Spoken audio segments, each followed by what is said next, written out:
Michael T. Porter here. Welcome to Rooted in Music TV, where everything that we discuss, everything that we talk about, indulge in is music related. I got another bomb episode for y'all, but before we begin, hit that like button, subscribe button, share button, pass me around, Facebook, Instagram, and all other social media platforms. And y'all know how I feel about my chizzing. If you'd like to support the channel, Cash App, $Michael US. Also, check out my website, 250gemstones.com.co. Oh man, Ice Cube. Ice Cube is one of the GOATs in hip hop. His contribution to hip hop, the message that he put in hip hop. A lot of these conspiracy channels, say he was pushing a negative narrative, but I'm like, was he pushing a negative narrative, or what he was talking about was the reflection of what happens when politicians, leaders don't do their damn job? I said it. When there's a narrative being pushed by the elitists, when police are crooked, when politicians are crooked, when the judges are crooked, when they're trying to lock up black males, is he the problem, or is he a reflection of the problem? Right? Who's to blame? There's always, as crazy as adults, we're always trying to blame somebody for when shit goes wrong, right? They blame rap music for pushing an agenda, right? They blame rap music for pushing an agenda, but the rap music is talking about reality. So does rap reflect reality, or does reality influence rap? Which one is it? Which one is it? I think it's a little bit of both. But to put the blame on somebody for talking about the lyrics, he's talking about drills, he's talking about this. If this is what a person sees when they walk outside their door and they're trying to get it out, you know what I mean? And this, what they see, shape their mentality of the world, and they put into a song. I mean, goddamn. But that's for another day. We're gonna dive into these lyrics. Dive, baby, dive, baby, dive, baby, dive. Ghetto Vet. Ice Cube, one of my favorite songs from Ice Cube. If you haven't heard it, once again, it's Ghetto Vet. We're gonna dive into these lyrics. I mean, the beat's crazy if you heard it. Everything about the song just goes hard. Everything about it, especially being from the West Side, it takes you through the mentality of a gangbanger, right? So let's dive right in. Niggas used to come and get me when it's time to disagree with an enemy. Past the Hennessy, it gives me energy. Mindset of a gangbanger, they get loaded, they get drunk when it's time to do a drive-by, when it's time to roll up on the ops, and it's time to get active, right? Pack the gat in the small of my back. Where these niggas at? I'll clear the whole pack. Talking ish cause I'm down for my set. I'm a vet, smoking on a wet cigarette. So a wet cigarette, I ain't never done it. I heard about it, embalming fluid. That was a big thing in the West Coast. They dip it in embalming fluid, dip their blunts in wherever they smoke, and they dip it in embalming fluid. It's supposed to make you like super crazy, super active, and this was very popular, especially in LA. I guess this is how niggas cope with killing people and doing that type of stuff. A lot of people have guilty conscience. This is what people don't talk about. The nightmares and guilty conscience of taking somebody's life, robbery, ruining other people's life, trying to get out of this hellhole. You getting hooked on drugs. Now you an alcoholic. So he's taking through the gruesome mindset and lifestyle of what it is to be a California gangbanger. Smoking on a wet cigarette. Who these niggas think they are? Wishing on a ghetto star. I represent my tar. So this is ghetto slang, California slang. I represent my tar. Tar talking about the ground, talking about the soil, talking about where he stay at, the blocks he represent. I represent my tar. Tar is another word for turf, territory, right? I start busting and they scatter like water bugs, cause these West Side niggas is harder thugs. Enslave us, but nothing can save us from sporting Ben Davis, shooting at your neighbors. So it was a lot of drive-bys in Los Angeles. It was a lot from late 70s to Early 2000, a lot of black men got killed off. A lot. Just in that one city. We ain't talking about Oakland, we're not including Sacramento, Fairfield, Bakersfield, Fresno. The whole West Coast was under fire. That's why it's called Killer Cali. Killer Cali is the state murder. So California, they were killing on the streets. They were killing in the prison system. The gangs were taking control of the prison. It was gang. The real gangbangers. The real gangs and mafias, they were... California was a crazy place, man. I'm in Dallas now, but Cali, that's how I remember California. California was off the chain. Shooting at your neighbor, because sometimes I feel like a nut. Don't give a what when I open you up. Hot rocks, talking about bullets, fly from the back seats. Bust ass niggas run like a track meet. So he's talking about busting his gun. He's taking through the mindset of a gangbanger. About getting active, clack, clack, clack, clack, clack, clack, clack, clack, clack, clack, clack, clack, clack, down in the set, representing your stuff. And if you crawl in the middle, bleed more than a. But if you crawl in the middle, bleed more than a middle. I don't know what that means. Bleed more than a. Bleed more than a little. What does than a little mean? I think this is a typo. I think it means to say bleed more than a little. I think that's a typo. And if you crawl in the middle, bleed more than a little, then Killer King is a hospital. Talking about if you start bleeding after I wet up your block, after we shut this thing down, we hit what we need to hit. If you bleed more than a little, more than likely you need to go to the hospital because you're going to bleed out. You know what I mean? Feeling numb from the bullets I hum. And when they hit, black mothers have a fits. I don't give a ish. So he's talking about the chaotic lifestyle. He's talking about all the chaos he's inflict on his own community, on his own people. That's why he said black mothers have fits. I don't give a ish, because he's seeing black mothers crying, blowing dudes' heads off, bodies being riddled with bullets. Crazy gang madness.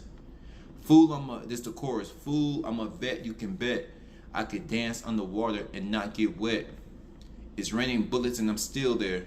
So the chorus pretty much what I got from y'all. Y'all flood my comments. Flood my comments, baby. Flood my comments, because we're just having a conversation. We're just having a conversation. He said, I'm a vet, meaning I know the ins and outs. I done seen it all. I've done it all. I can dance underwater and not get wet. How the hell are you going to dance underwater and not get wet, Ice Cube? That means he's flawless. That means he can't be touched, right? If you put somebody in the pool, they're going to get wet. He's saying if you put me in the ocean, I'm drier than the desert. Nothing can touch me because I'm a vet. I know the ins and outs. I've been doing this. It's raining bullets and I'm still there. I can dance in the water. It could be an array of bullets and I'm still standing. Now the second verse. I'm still there. My house shoes get wet from the dew on the grass. Up early in the morning taking out the trash. So he's going through, this is a story. So Ice Cube is really good at telling stories. Feeling like a loser, alcohol abuser. Two youngsters roll up on the beach cruiser. One on the pedals, the other on the handlebars. Trying to be ghetto stars. They said, are you from the west side? Is it so? So this is a confrontation he's having with these younger gangbangers. They're looking for rank. They looking for stripes. They trying to get their name in the streets. And typically, the gangbanging lifestyle is only meant for no more than 10 years, but it's really 5 years. I mean, when we talking about you, hold on. I'm getting excited. Real gangbanging, or any type of that thug, like this is what I said, I don't know how anybody, think this shit is cool. I'm talking about a real gangbanger. I'm talking about throwing up they set. You can feel it when they walk in the room. This is what they represent at all times, right? You putting yourself in danger, putting your family in danger, your loved ones, your friends in danger. If they can't get you, they're gonna hit somebody you love because you out there acting a fool. It's really a 5-year span. So within these, they're like, he just did a drive-by not too long ago. The next generation of gangbangers are coming up, trying to knock off the OGs and trying to take over territory. So he got two youngsters coming up to him. They say, are you from the west side? Is it so? Ice Cube responds, hell yeah, and who wants to know? In slow-mo, faux slugs, talking about they shot him. These two youngsters that rolled up on Ice Cube, they shot him with a faux. That's a 44 Magnum. Slugs face down in the mud, puddle full of blood. Left for dead, the pain starts to spread. Now I can't feel my legs. So he's describing what he felt like when he got shot. What goes around comes around. He was going, spinning the blocks on the other Crips or spinning the block on other Bloods. And now it's time to get his share of it, get his share of the chaos. The pain starts to spread. I can't feel my legs. I meet Dr. Who at King Drew Medical Center. As I enter ICU, he said the bullet hit a nerve that was vital. I said, I can't move my legs. He said, don't try to. Ice Cube knows how to be so descriptive, and as he describes the song, it's so much pain, and you can envision seeing somebody getting shot. When I first heard this song, I can envision like, damn, the doctor said, don't worry about trying to move your legs, young man. They're useless. Don't try to move your legs. They are useless. One more time, Mr. Cube. I know you complaining to doctor. And think about the shock that's going through Ice Cube mind. He was spinning the block, taking niggas' heads off, hitting them all in their chest, blood. He was bragging about the blood coming out of him. Then this happened to him. He starts freaking out. He can't feel his legs, paralyzed. Don't try to move your legs. Now this ain't the end, my friend, but you'll probably never. This is not the end, my friend, but you probably never walk again. This is the doctor talking to Ice Cube.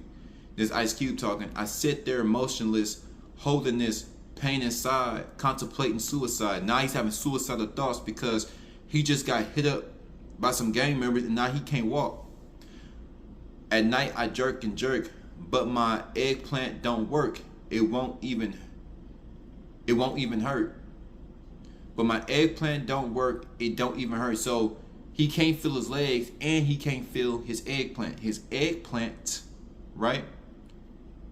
His thing, it don't work. They hit a nerve, like the doctor said, was vital. From the waist down, he's paralyzed. He can't feel anything. Urinating on himself. Damn. Now, who ever thought a nigga rude as Ice Cube? I'll be pissing through a tube. Fool, I'm a vet. Fool, I'm a vet, you could bet. I can dance on the water and knock away. It goes back to the chorus. It's raining bullets and I'm still there. Young ghetto nigga in the wheelchair. It's a third verse. F a VA. They need a GA. Gang hospital for a cripple. Now I'm drinking Ripple. Now I think VA is for veterans. Veterans Affair. Where the veterans go. But he's a gangster, right? So in the songs about veterans, he's a veteran in this gang banging lifestyle. But he said they need a gangster hospital. And that's why the second line clears up what he's saying. Gangster, a gang hospital for a cripple. Now I'm drinking Ripple. Ripple is alcohol. He's trying to drink away his pain. Same corner, same hood. I'm still there with bandanas tied to my wheelchair. After being shot, after committing all this chaos, and the chaos came back on him, his life is over. Far as his physicality, he's lame from the waist down. He can't move his legs. He's still representing his hood. To all the hood rat hoes, I'm fired. They mad because my tongue get tired. The only thing he can do he can't even make love to all them pretty women out there in LA. Latinas, Asians, they have a plethora of beautiful women. So he can't even hump them no more. He can only lick on them.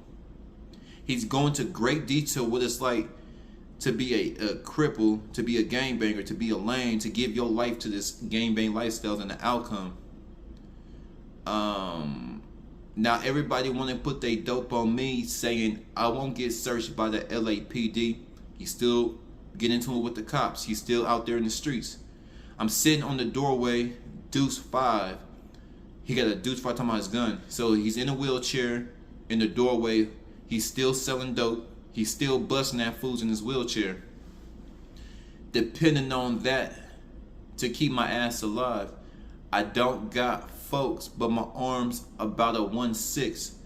My effing legs looking like toothpicks. So his legs got so skinny. That's why I said Ice Cube knows how to be so descriptive. He said my arms are a 1/6. He said his arms are 16 inches because everything he do is with his arms. Now that he's in a wheelchair. But now his legs are nothing but toothpicks. Sometimes I can't deal. I got to beg the BGs to roll me up the hill. Talking about the youngsters. He got to ask the youngsters for help now. to get me up the hill, to take them to the store. Put me on the porch. Now I'm on a torch, smoking cocaine, just to maintain. Nothing to gain, nothing to lose. He's trying to tell y'all gangbangers, this is the lifestyle. This is what you're signing up for, to be a lame, to be hit up, to be paralyzed, to be dead, to be 25 years behind the wall, to be 35, 40 years of life. You're never getting out. You're going to die behind the wall. This is the gangbanging lifestyle. Just to maintain, nothing to gain, nothing to lose. He said, I have nothing to gain because he can't. If somebody gave him $1 million, his life probably be a little bit better, but he still can't walk. He has nothing to gain, nothing to lose. Talking about this is the mindset. He really has nothing to live for. And last night I couldn't make it to the bathroom. So, like I said in the second verse, he's urinating on himself. He's peeing on himself. And feeling like a 2-year-old, you can't get a sip from the brew I hold. Like he's saying, he's pissing on himself. He signed up for this lifestyle. Them youngsters hit him up. He can't walk. Nigga is the only friend to a stranger, aka handicapped gangbanger. There's a lot in my life I regret. Becoming a ghetto vet. Fool, I'm a vet. So there's a lot in my life I regret.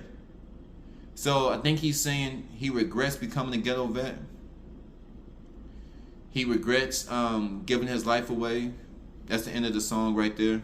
Would you like to know my opinion? In conclusion, would y'all like to know my opinion? Ice Cube, ghetto vet. Of course you do. That's why your ass is here. In conclusion, give me a little sip. This is water, y'all. Chill out. It's just water. Health is wealth. Growing up in Cali, you know, a lot of dudes got knocked off. A lot of dudes, you couldn't escape the gang. Everybody wanted. It was a disease. And I'm talking about the real gang, but it's a disease, you know. Fairfield, Vacaville, San Francisco. There's so many blacks now. It's so crazy how the black population in Cali has dwindled so much. Even in the early 2000s, even in 2010s, there were still a lot of blacks. Now I don't know what the population is now in Cali, but so many gangs, so many just in Los Angeles. But you gotta remember, San Diego, San Francisco, Fairfield, Bakersfield, Stockton, Modesto, Sacramento. Shout out Sacramento, land of the kings, land of the mother effing kings, right? So growing up and me personally seeing this, my Asian homeboys game, everybody's gaming. I never game banged for the point I didn't see the number one reason, of course, obvious reasons, but the number one reason in the gangs, and this is what they don't tell you on TV, a lot of these gangs are family rooted. A lot of that pain that comes from these gangs is more than just a color. These are families warring with each other. These are families in battle. I mean, actually, brother, this blood killed my brother. So under this flag, I'm a Crip. He a blood. He killed my brother. It's not only I'm gonna kill you because we rival gangs. This is a family thing. You killed my brother. I got to get you. So it becomes deeper than colors. I'm gonna do a documentary on that because a lot of people just think it's just kids growing up in it. A lot of the kids don't join gangs. This is what people don't talk about. A lot of people don't join gangs. They were born into it. Their families are into it. Their cousins were into it. Their mamas into it. A lot of black mothers were in gangs. And fathers in gangs. So, like I said, it was a cultural thing. So, I looked at it as like, this color, it was bullshit. Like, the colors just glorifies it. The colors and all this stuff just glorifies the gangs. But when you actually look at the gangs, these are families warring all across California. Now all across the United States. But these are families. And the families are represented by a color, by a set, by a street. But the pain that they have and that urge to get their revenge, it was a family member that they killed. So they don't mess with them dudes from this side because they had killed, this gang had killed my brother, so F them. You know what I mean? I can't get my brother back. So there's a lot of dynamics in gang banging, but Ice Cube brought it home. He's giving y'all a clear description what youngsters are signing up for. What goes around comes around. He was spinning the block, and then the block spent it on him. But y'all flood my comments. Let me know what y'all think. Ice Cube, ghetto vet. Until next time, goodbye, goodbye. 250. Rooted in Music TV. I'm gone.